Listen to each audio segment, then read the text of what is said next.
اكتر صفه كنت بتكرهيها؟ الغيره الزايده، قلوقه شويه، عكس بعض في كل حاجه. ده لا يصلح. كان زمانه في اكياس. طبع بيبقى صعب بتغييره. لو هي داخله عشان تغير فيها حاجه هي فشلت. ما تديلاش عذرها. نقاش مع زوجي وصوته عمال يعلى وانا هسكت، ما انا مش هسكت. كلامي في تاني، استفزاز، ما هو في استفزني. استفزاز. كلب عضني عضه. اتجوزتوا ليه اصلا؟ يا تروح تتخانق معاهم ما هو يعني يضرب بعض يضربني فجاب سكين. ما هو طبعا لا بقى ده احنا ما- بايتين في الاسم النهارده بقى. طب ماشي.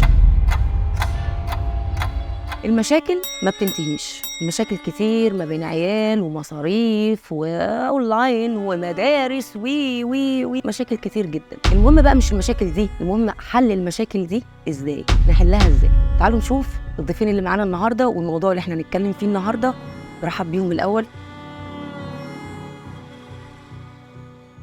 استاذه سالي عزت، برحب بيكي. استاذ وائل صحصحت، صالح. حاساك بتنام. لا معاك. استاذ وائل هيصحى دلوقتي. احنا هنصحيه دلوقتي. هنصحيه. يا تصحى يا تصحى. ان شاء الله. البرنامج بتاعنا فيه 3 جولات. الجوله الاولى حد فيكم هيبيع التاني ان يقعد على كنبه الاعتراف، وهبتدي اساله اسئله. الطرف التاني مش هيبقى متواجد معانا. الجوله الثانيه هنبدل الادوار، بالعكس. تمام. الجوله الثالثه بقى ودي الاخيره هيبقى الطرفين موجودين. اكيد انت وجهه نظرك مختلفه عن وجهه نظر الست. اكيد. بس يا نتخانق ونفوق ونصحصح، يا نتخانق ونفوق ونصحصح، ما عندناش اوبشن تاني. تمام. فمين فيكم اللي هيضحي بالتاني يبقى على كنبه الاعتراف؟ ليديز فيرست. كل الرجاله اللي كانت برافو. معانا قالت ليديز فيرست، أكيد بيضحوا ladies first بالستات طبعا. بيجربوا فيهم ده وبعدين بيقدموهم. عشان ايه؟ ده بيقدموهم عن يا الناس. سلام، ladies عايزه first اقول لك دي. يعني ده رفع من الست يعني. شاطر. طب تمام. اتفضل يا استاذ وائل. ماشي. قولي لي بقى يا سو، قولي يا انت كنتي قلبي. متجوزه قبل كده صح؟ اها منفصله ولا منفصل من منفصل. زمان. الحمد لله. نحمد ربنا. دي نعمه من عند ربنا برضه. دي حقيقه. قولي لي بقى يعني كان في نكد طبعا، كان نكدي؟ لا مش كان في نكد. احنا ما كناش متفقين. هو شخصيه وانا شخصيه تانية خالص عكس بعض تماما. انا اوبن مايند وشخصيه فرفوشه وبحب الهزار والضحك وهو هادي وبيحب البيت. انا بحب الخروج.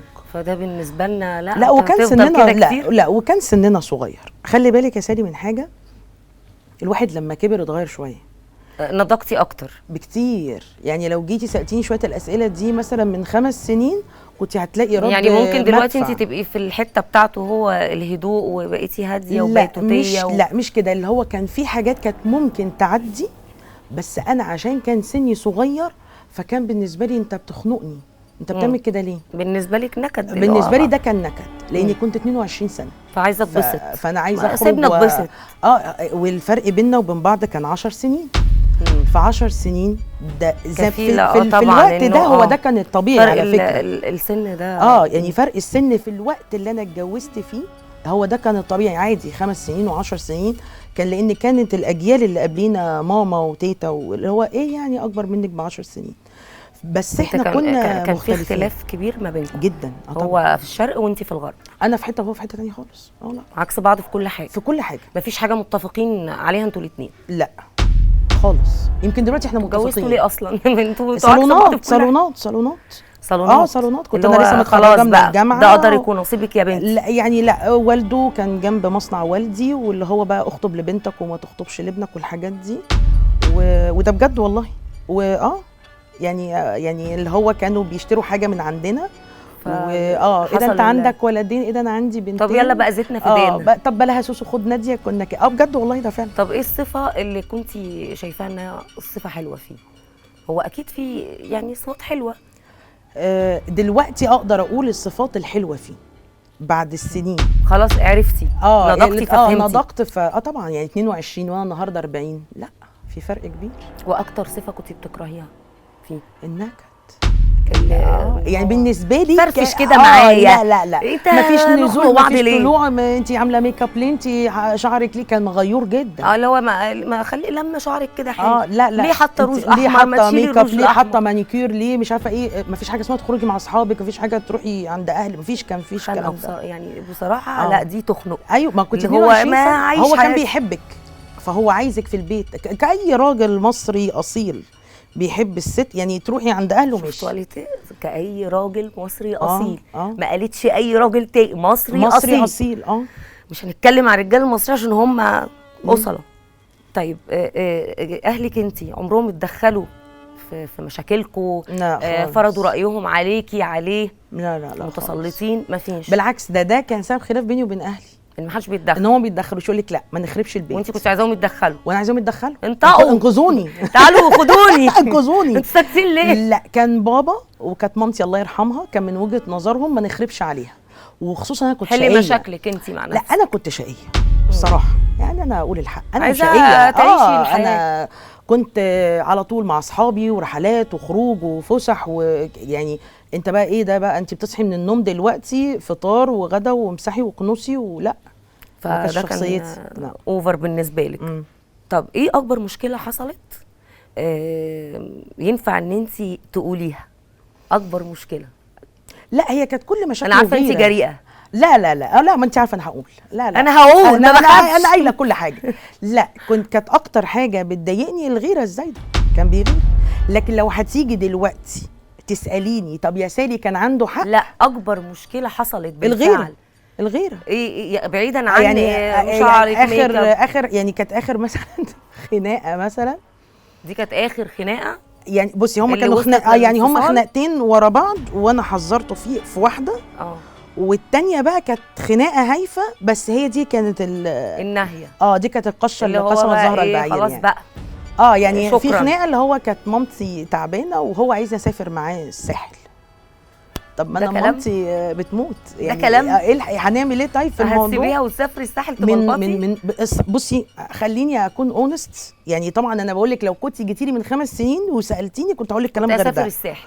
لا خالص. انا كنت رافضه، مامتي كان عندها كانسر فكنت رافضه. مامتي كانت يعني الدكتوره، كنت انا ولدت ابني الاخير وقالت لي مامتك قدامها شهرين وتموت، فانتوا اقعدوا تحت رجليها بقى. طب ما فيش ساحل. طب ما فيش ساحل، شيء طبيعي. طب انا هروح الساحل ازاي؟ هو مش قصده، يعني انا دلوقتي اقول لك مش قصده، لكن بقول لك لو جيتي لي من قبل كده اقول لك ازاي ونقيم عليه الحد لا هو من حبه فيا هو عايزني معاه.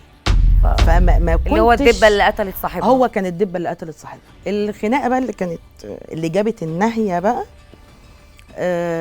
كنت بعمل اكل لاخواتي وراجعين رايحين عند مامته يعني، فاخدت عربيتي وخدت ولادي ورجعت ركنت تحت العماره ورايحه اركب بقى معاه في عربيته هو بقى واخد الولاد. فركبت الولاد وبتاع ونسيت حاجه في العربيه، رحت اخد حاجه من العربيه. يا نهار اسود بقى. عربيه معديه عكستني. ما انا كنت ايامها كام بقى 26 سنه. ضربهم. بصي كانت يعني لا اطلعي غيري يا سيدي، بيهديكي يرضيك يا سيدي. طب دول عبط يعني، احنا مش خلاص. الناس ماشيه في الشارع، ناس ماشيه في الشارع بتعاكس، اتس اوكي يعني. هعمل له ايه؟ يا تروح تتخانق معاهم بس مالكش دعوه بيا، وانا ما كنتش يعني لا هقول لك بقى لابسه ولا يعني. وبرده ما تبصليش شكلي دلوقتي، يعني بصي لي ايامها، يعني من الكلام ده من زمان. فما كانش يعني ما كانش الطف حاجه الموقف، واصر ان انا اطلع غير هدومي. بص ده برضه. طب انت من وجهه نظرك الست اللي طلباتها كتير للزوج، كوافير بقى، ماكير بقى، لبس، شعر، يعني طلبات الكتير دي، دي ست استغلاليه؟ لا بصي، انا ست بتشتغل وبزنس وومن، وحسيت باللي الراجل بيحس عشان بقيتي مكانه، عشان بقيت مكانه. فطبعا انت هتستغربي وانا يعني هتستغربي من كلامي المره دي. لا بصي، اولا نقي الوقت اللي تختاري فيه الطلب اللي انت تطلبي فيه.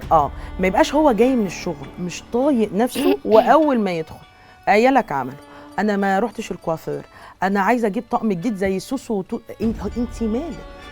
ما هي ماشي بقى، هي ليها طلبات. اختاري الوقت المناسب وعلى قد امكانياته، وعلى قد لو جيتي لي برضه من كام سنه اقول لك حقها، مش قادر ما يتجوزش، وهو عشان اللي بقيتي مكان الراجل، عشان بقيت مكان الراجل. طب الراجل اللي دايما الست تطلب منه انا عايزه، يقول بعدين، انا عايزه بعدين. لا لازم. هل ده راجل بخيل؟ لا بصي يا سالي، مش عارفه، انا حاسه بقيت في صف الرجاله، مش عارفه. انا يعني مش عارفه. لا بصي، هقول لك تاني، اختاري الوقت المناسب. الظروف الحياتيه والظروف الاقتصاديه ما بقتش زي زمان. ولو الراجل قادر لا يجيب، انت وراكي كلمه بعدين دي بالنسبه لك كده؟ لا بعدين ليه؟ في مصروف. يعني انا بتضايق جدا من الراجل ما بيديش مصروف. ادي مصروف. يقول لك اصل بتحوش من ورا. ما تحوش يا سيدي، ما هو ده مصروف. هي ما بتشتغلش وانت اصريت ان هي ما تشتغلش. اصرف بقى كل طلباتها مجابه. لا مش كل طلباتها، خليكي. لا ما هو حتى لو مقتدر، ما هو الاعتدال. اصلا انا شقيانه في الجنيه، فانا عارفه قيمه الجنيه.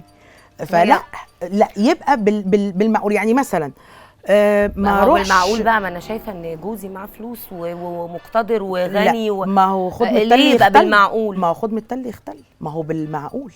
ما هو برضه يعني ما اروحش اجيب مثلا، عشان انا بصي انا قلت لك ان انا اختلفت كتير. ما اروحش اجيب شنطه اوريجينال مش عارفه بكام، الا بقى لو هو بقى ايه يعني ملياردير. لان انا المليونير دلوقتي ما بقتش اعتبره راجل غني. هو ليفل الوحش دلوقتي؟ لا ملياردير لا خلاص. لا يا ماما لا خلاص انتهى الموضوع. مليونير ده لا مليونير ده على الله. لا ده على الله حكايته. ده لا خلاص. لا ده ماهوش فلوس. ده اللي هو بين البنين. ده اللي هو طبقه متوسطه دلوقتي. الله عليك. لا ده خلاص ده راحت يعني عليه. اللي مش مليونير انتوا كده باي مع السلامه. عايزه بقى انت بقى تجيبي حاجات اوفر، او انت من وجهه نظرك ان هو بخيل، بس انت من وجهه نظرك ان ايه يعني. لا حوشي حبيبه قلب ماما. لا حوشي وهاتي عشان تعرفي. هي الزمن بيغير. الزمن بيغير قوي. حصل.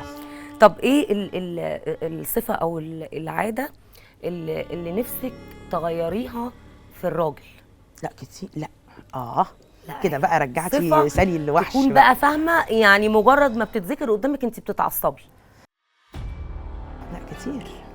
لا كتير يعني. قولي لي صفه واحده. صفه واحده؟ لا نفسك تغيريها في وقت معانا. لا في كتير.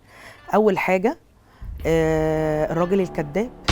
لا اله الا الله. لا ده صعب. يعني انت عندك الكذاب يعني ده بكرهه الليفل العالي اكتر من الخيانه. الخيانه تعدي.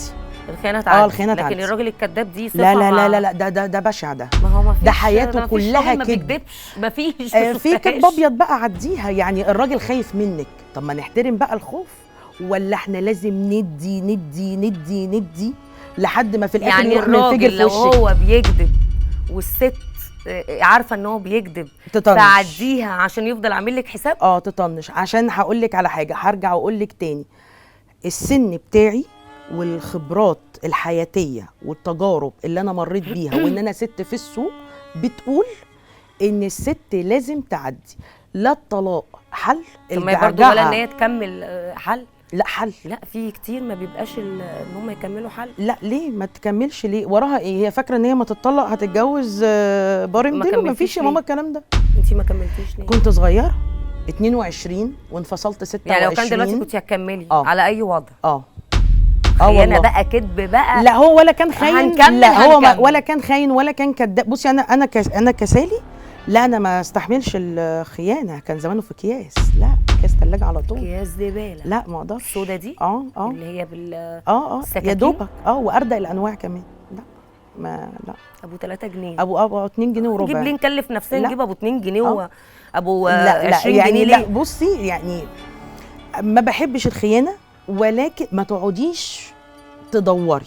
ما تدوريش عشان هتلاقي. هي كل حاجه هتيجي لك في حجرك كده. هتدوري بتدوري ليه وبتنكدي على نفسك؟ كله كده هيجي لك بتاعك. واسمعي مني بتاعك والله لو راح لمين. بصي مش بقول لك القديمه تحلى. والله القديمه بتحلى. بيقولوها القديمه تحلى ولو كانت واحده. القديمه هي اول حب، وهي اول زوجه، وهي ام اولاده، وهي كل. وفعلا العشره ما بتهونش. يعني انا علاقتي بابو ولادي دلوقتي حاليا لا هي كويس. اصحاب.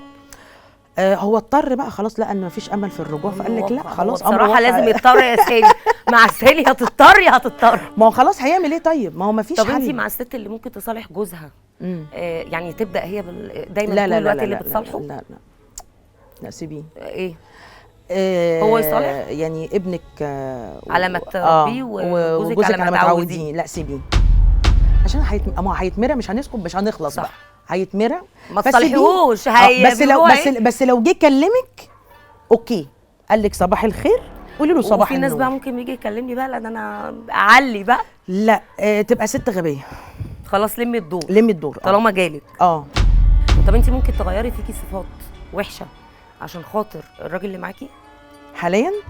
حاليا؟ لا. لا حاليا لا لا لا ما تغيريش؟ لا. تغيري أغير صفه ليه؟ فيكي وحشه هيزود لي ايه؟ ان طالما انت حابه انك تتغيري عشانه عشان هو كويس. طيب فانا بص، هتغير. انا هقول لك حاجتين على النقيض. الست ما تقدرش تعيش من غير راجل. هتيجي طبعا دلوقتي هوجه بقى ويقول لي ازاي وسالي عزت بتقول فين ما انت سالي؟ عشتي اهو 100 راجل. بس تعبت. بيجي عليكي وقت يا سالي لا بتتعبي. محتاجه راجل يسندك في حياتك، راجل يحميكي.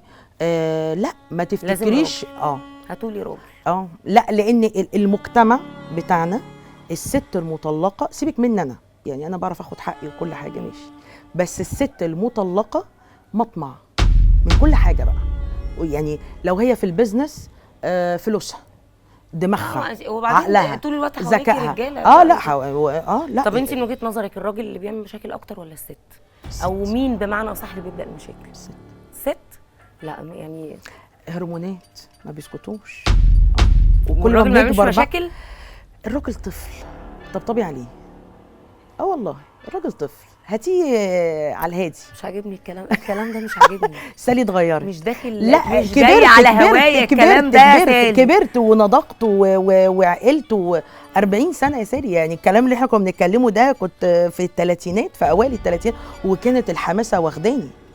طب هو لو سبب لك احراج قدام الناس او قدام اصحابك، طبعا الحب بقى بيولع في الدوره في الوقت ده، تبلعي له الزلط هنا بيت يلمنا. ولو هو وتقبلي ان هو احرجك قدام الناس وتعدي. ولو هو تمام يروح. راجل ادخل البيت. راجل روح البيت. اطول فتره فضلتوا سواء حاليا او قبل كده؟ لا عادي. فضلتوا متخاصمين فتره؟ لا بقعد بالسنين عادي. بالسنين؟ لا مفترية في حاجات. ما هو انا بقعد اتكلم مره واثنين وثلاثه وعشرة، واحنا هنشرح كتير ولا ايه؟ مفيش وقت. لا العمر. لما قررتي بقى ان انت تنفصلي، خدتي القرار ويلا انا هنفصل دلوقتي خلاص؟ كان قرار كات؟ نمت صحيت خلاص.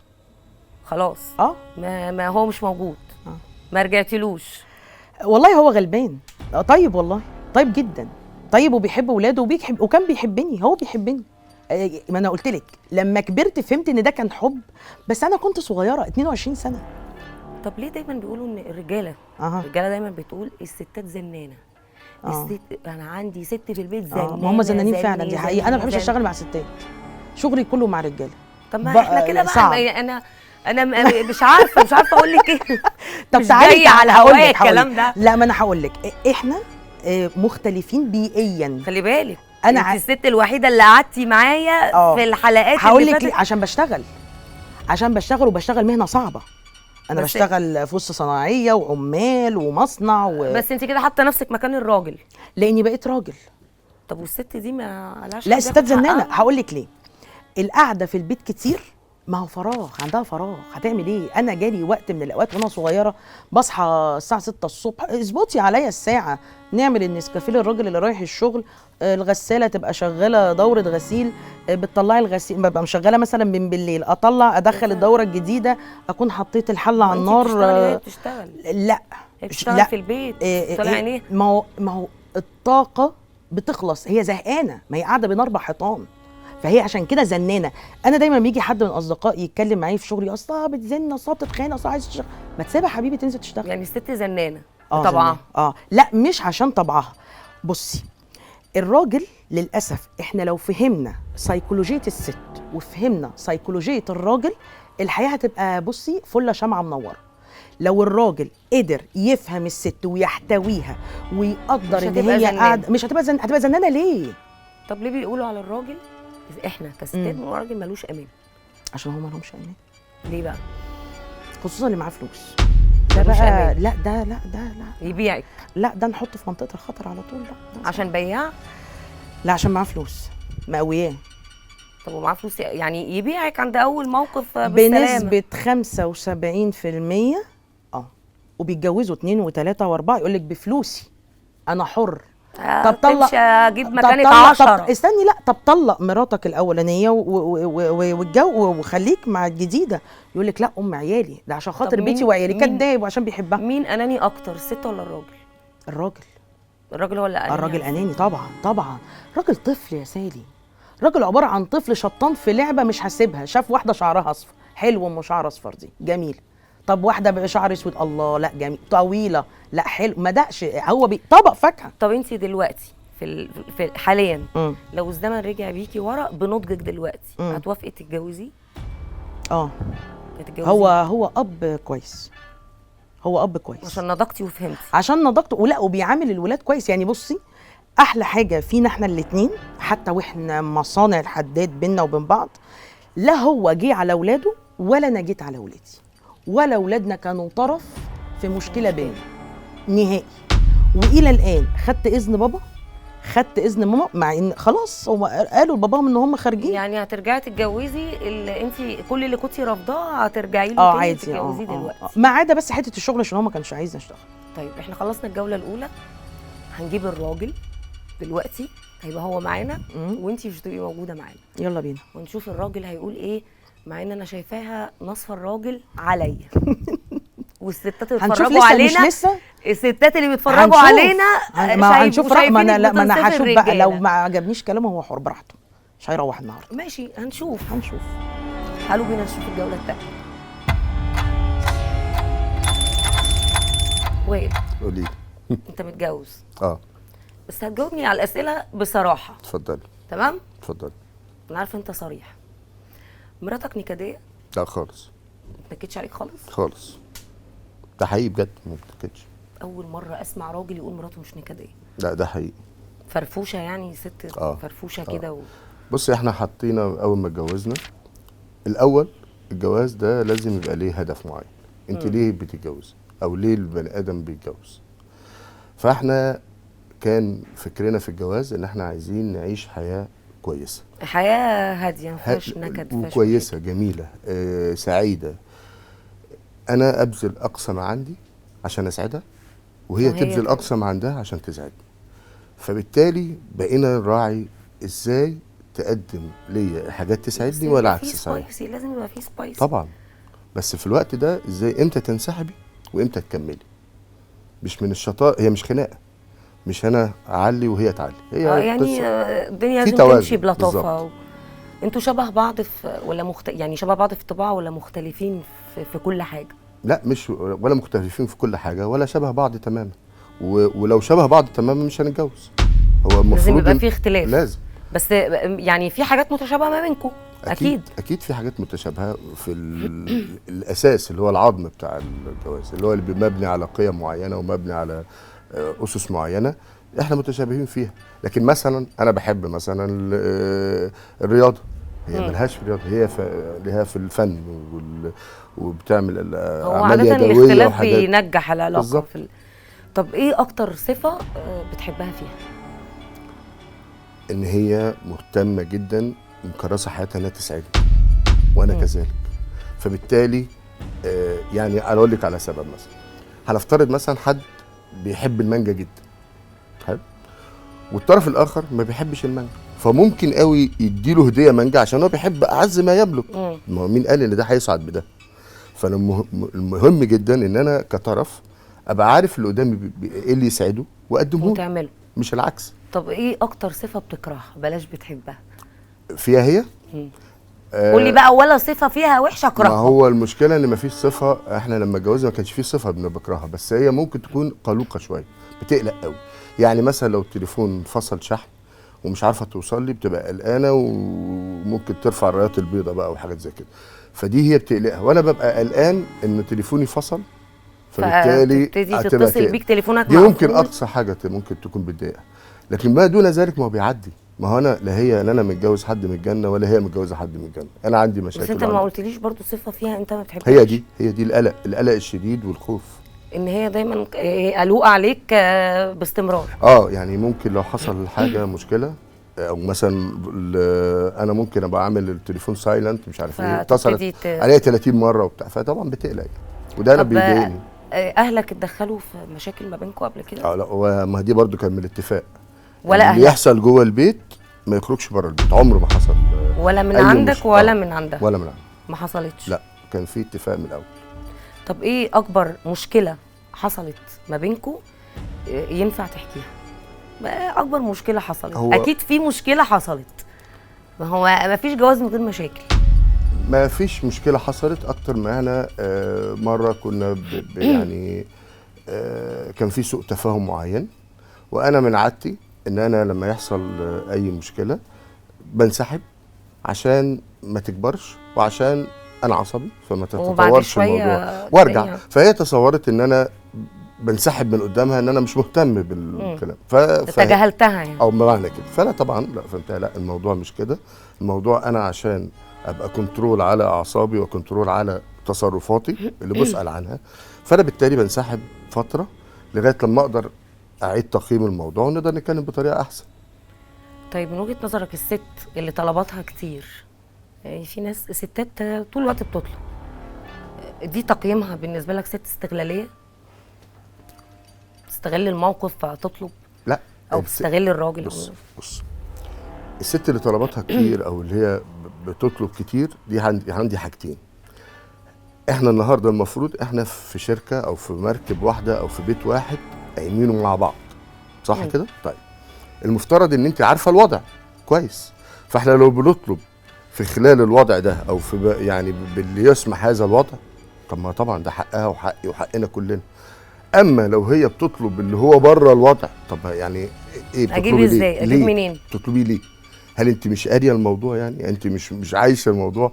ثانيا كمان الست يعني احنا عندنا في البيت هي اللي بتدير البيت، هي اللي عارفه نروح فين ونودي فين. فبالتالي يعني هتطلب ازاي ومش موجود؟ انتوا الحياه ما بينكم اكيد احيانا بيبقى فيه ملل شويه طبعا يعني. ايوه صح، لان الدنيا شويه كده شويه كده، صح. لما بتوصلوا لمرحله الملل دي بيبقى فيه مشاكل ولا كل واحد بياخد جنب؟ هقول انا ماليش في الاعمال اليدويه والفن والرسم والحاجات دي خالص. انا ممكن اكون بتذوق الموسيقى، يعني بحب القرايه، الكلام ده كله. بالاضافه ان انا ما بقعدش في البيت كتير، انا بخرج وليا كوميونتي او ليا يعني مجتمع من اصحابي كده بشله بنخرج معاهم. تاخدها معاك؟ لا، ما في احيانا لما بيكون تجمع يعني بيبقى فيه ازواج وكده مع بعض، ممكن يبقى اسر، ولكن هي بيبقى يحصل انا بخرج اما اقعد مع اصحابي وهي بتقوم عامله اعمال فنيه، فبالتالي هي بتخرج من البوتقه او الحته في منطقتها وانت بتخرج، وبنرجع احنا الاثنين يعني مغيرين جو يعني زي ما بنقول. طب ايه الصفه اللي كان نفسك تبقى موجوده في الطرف الثاني بس هي ما لقيتهاش، يعني مش موجوده؟ هو طبعا اكيد في صفات يعني تانية حلوه، بس ايه الصفه اللي كان نفسك تلاقيها في الطرف الثاني؟ والله ما يعني انت لما بتحبي حد بتحبيه كده، ما بتدوريش على ايه اللي ناقص، ما انت بتحبه كله بس انا على بعضه. فكرتي كده. بس انا اللي هي كانت ممكن تكون ما كانتش بتخاف قوي او تكون شويه مطمنه شويه. انا عندي يعني فكر كده موجود عندي.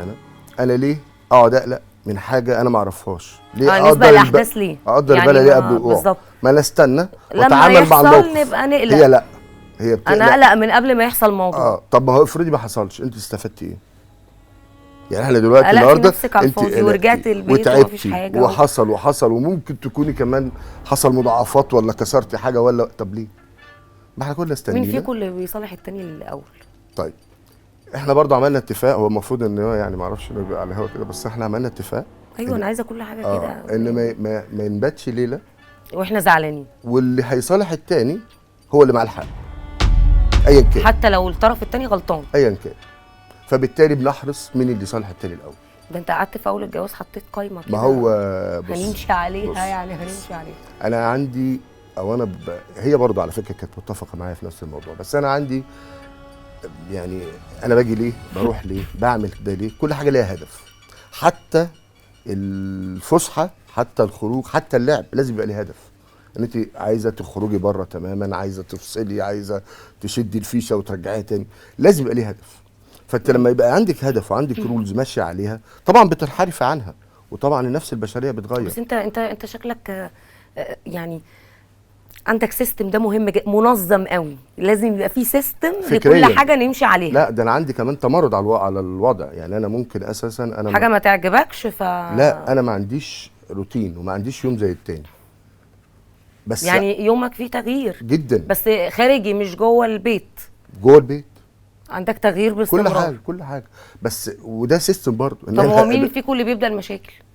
يعني مين دايما اللي بيبدا مشاكل اكتر او مشاكله اكتر من التاني مع الطرف التاني؟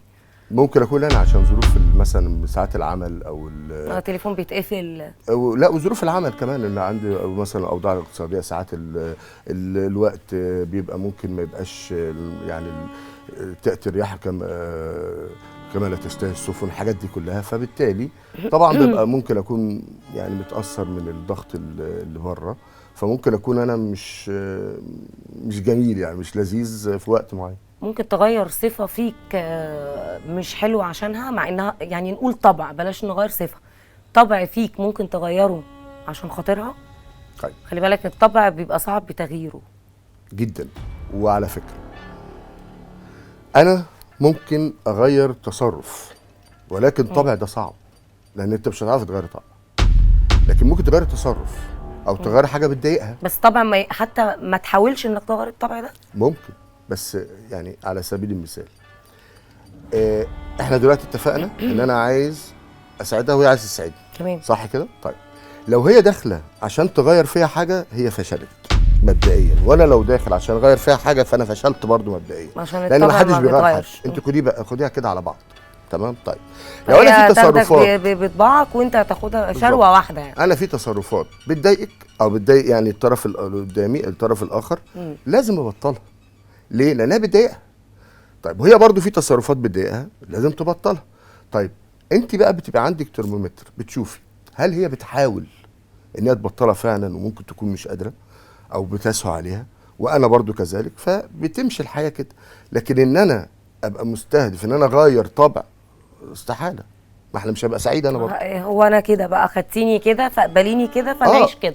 ما هي عارفه كده الاول، بس انا في تصرفات، يعني مثلا انا احب مثلا ممكن اعمل اساعد بسلطه مثلا او فطار، هي بتتضايق ان انا بسيب الحاجه على الرخامه مثلا، لا، فبقيت انضفها عشان ما تتضايقش، وهكذا بتمشي الحياه. طب عمرك اتحطيت في موقف ان انت سببت لها احراج قدام اصحابكم، قدام اهلكم، او العكس، او هي سببت لك احراج؟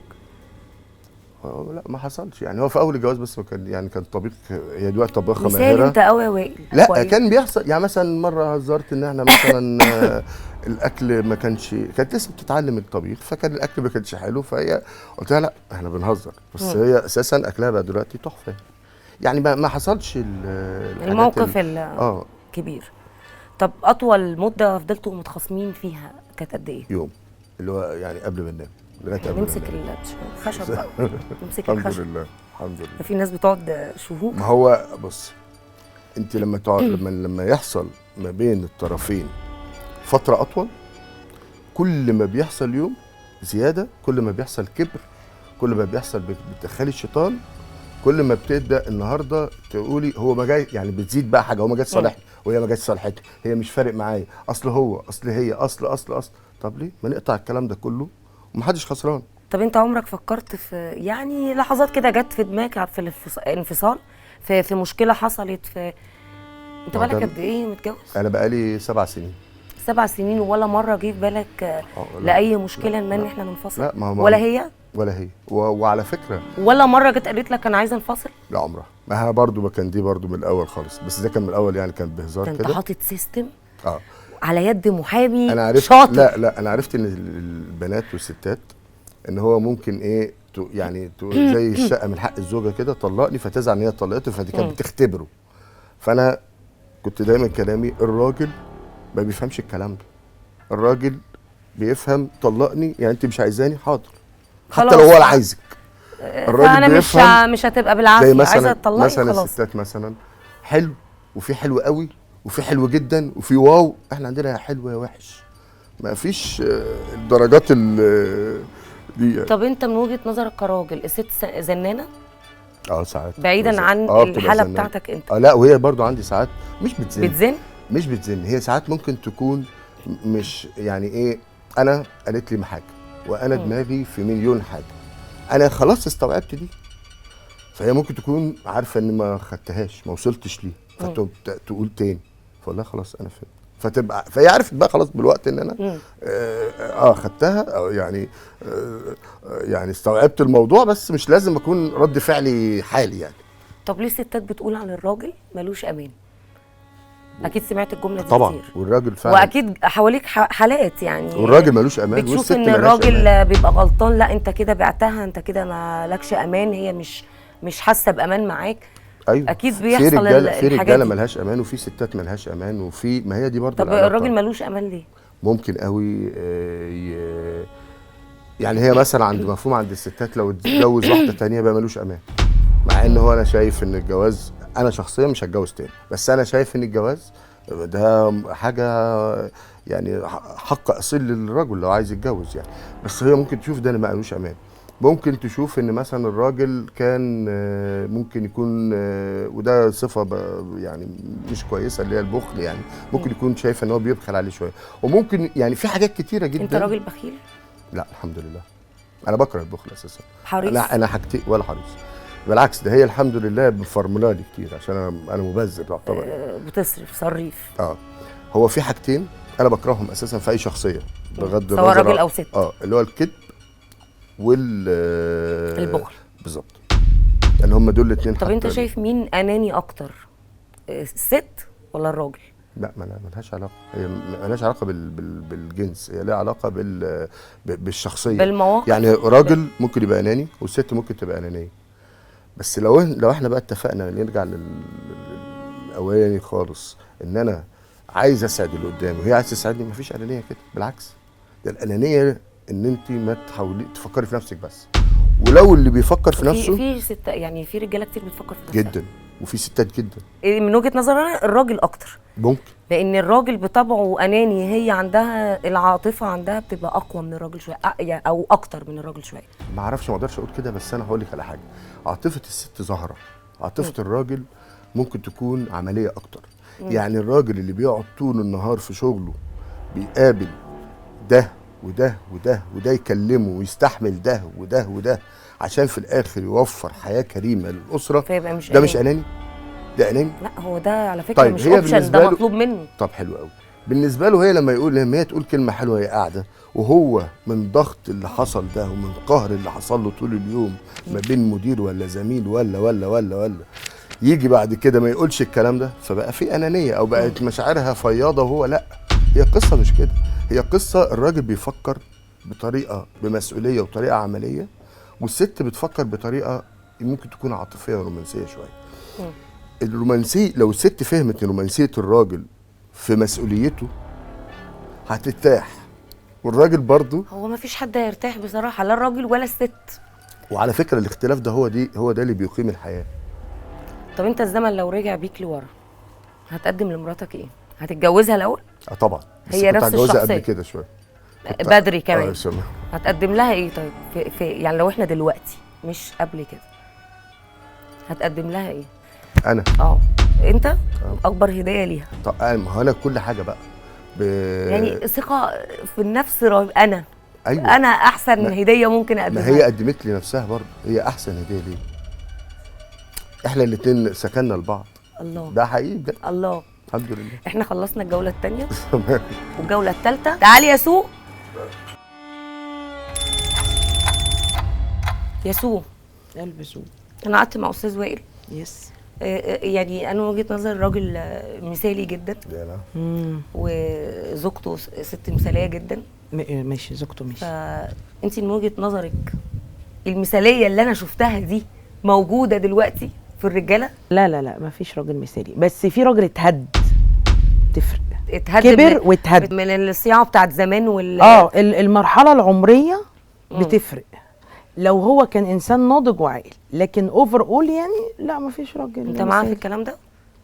هو ما فيش راجل مثالي اساسا، انا شايفاك مثالي. لا خالص، انا شفتك مثالي.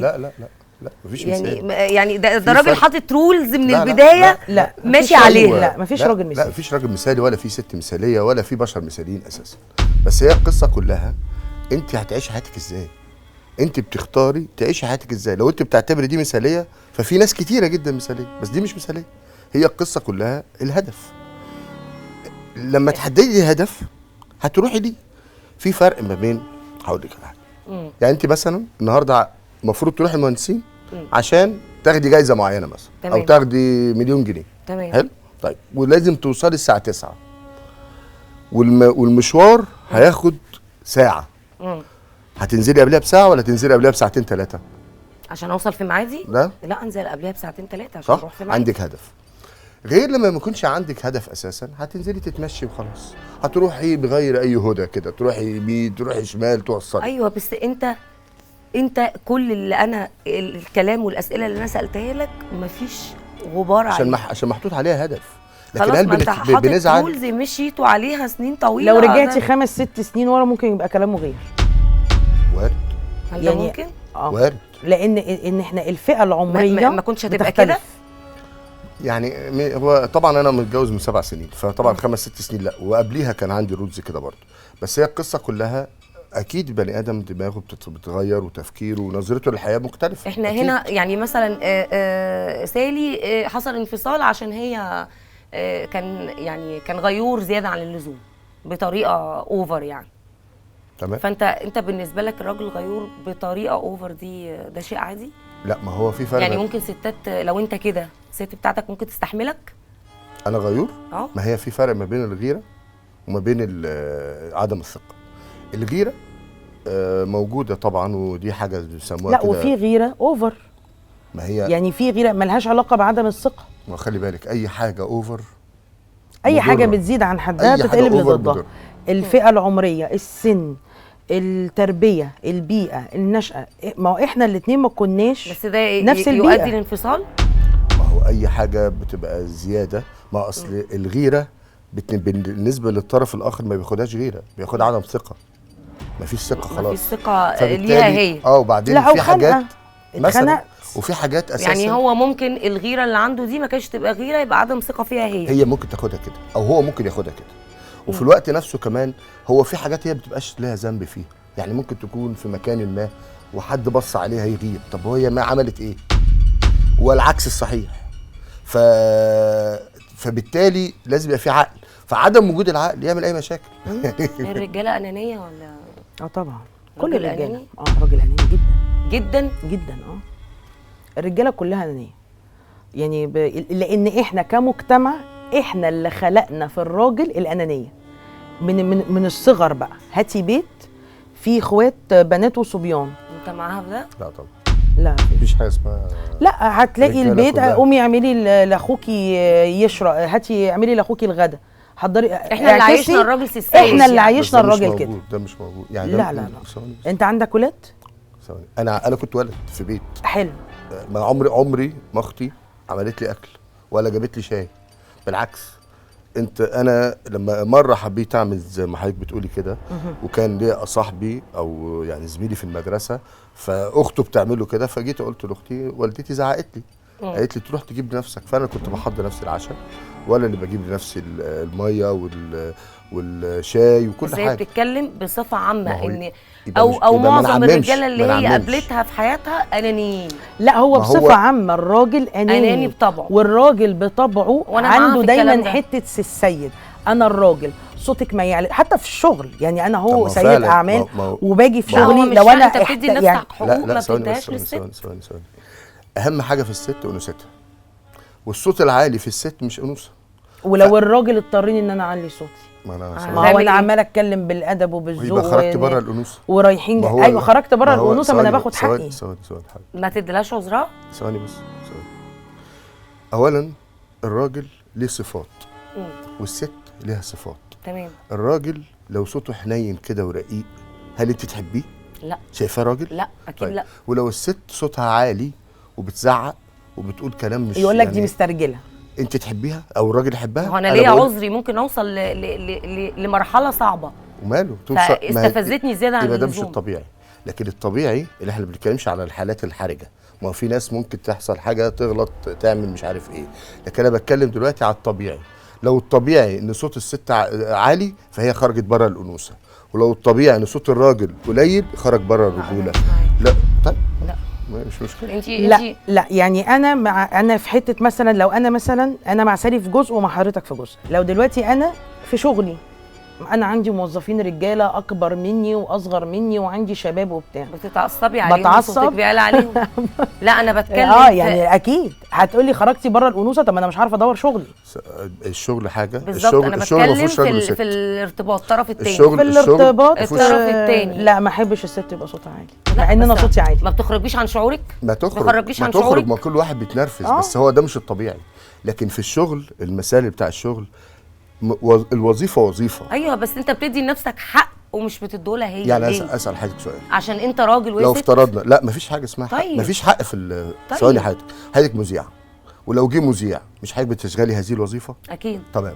يبقى معنى كده اللي زعل الوظيفه ما زعقش للشخص، ملهاش علاقه بقى راجل وست. لكن لما بنتكلم ما بين على علاقه طرفين مرتبطين، يعني الست لها مواصفات اللي هي بتخليها انثى، والراجل ليه مواصفات ان هو راجل. تمام. كان ربنا سبحانه وتعالى خلق خلق الانثى انثى وخلق الراجل راجل، وخلقهم ان هم يتجوزوا مع بعض عشان يكملوا بعض، مش عشان يعلي صوته عليه. لا ما صبرا بس. اولا العلاقه ما بين الراجل والست مفروض يبقى بيها كل احترام، تمام، وكل حب، تمام، وكل موده، وده ربنا امرنا بكده. يعني هو مثلا عشان انا بس في حاجه خطرت على بالي بالنسبه للصوت العالي. يعني اتفضل. دلوقتي احنا بنيجي نلاقي مثلا نقاش حصل بين الست والراجل، اتنين متجوزين، سيبنا من الشغل ماشي، وهو مصر على الصوت العالي. هي تقول له انا واحده من الناس ما بحبش الصوت العالي، على الرغم ان انا صوتي عالي جدا، وانت عمال تزعق لي وعمال تزعق لي قدام الناس، وانا هسكت لك؟ طب انا هعلي صوتي كمان، انت بتحرجني وانا وهي تسكت. يعني ما انت ممكن يجي مثلا يعلي صوته قدام صحابنا، قدام اهله، فانت بقى كده انت كده تمام، وانا المفروض ايه اسكت؟ لا احنا افترضنا حاجه، احنا هنا مختلفين. طب ماشي، احنا افترضنا حاجه انا ما قلتهاش، انت بتفترضيها مع نفسك.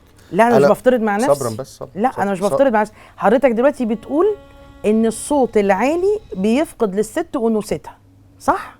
يعني انا لو في نقاش مع حضرتك وانا دلوقتي او نقاش مع زوجي وصوته عمال يعلى وانا هسكت؟ ما انا مش هسكت له. طيب احنا لو رجعنا لكلامي تاني، ما هو في استفزاز. طب لو رجعنا لكلامي تاني، الموده والاحترام والرحمه.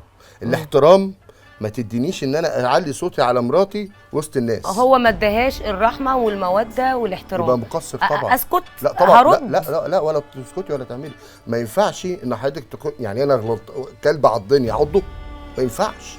دلوقتي هو راجل مش عارف بيتصرف غلط، ما تصرفش انا غلط، انفصل عنه. عضني اسكت؟ ما هو ما انفصل عنه، ده لا يصلح. اللي يصلح لا يعني هو مع اول مشكله على صوته هننفصل، ما هو ده برضه مش عقل. ما هو يعني يضرب بعض. طب هو على فكره انت عليتي صوتك، أيوة. فهو قام ضربك فانت تضربيه، فجاب سكين. ما هو طبعا لا ده احنا بايتين في الاسم النهارده بقى. طب ماشي بقى وموتوا بعض. لا طب ما ليه؟ احنا هنكمل الكلاش ده بعد الحلقه ونعلي صوتنا على بعض ليه؟ احنا هنسيب لكم انتوا يا جماعه الموضوع ده، والصح صح. اكتبوا لنا في الكومنتات مين الصح ومين الغلط. هل الست ينفع تعلي صوتها على جوزها لما يستفزها؟ مش مجنونه هي، ولا هو يبقى راجل محترم كده وعاقل وما يعليش صوته على مراته عشان مراته ما تعليش صوتها عليه؟ اشوفكم الحلقه الجايه ان شاء الله، وخلاص الكلاش ده متخانق بعدين. انت اصلا باي باي ويلا زيع.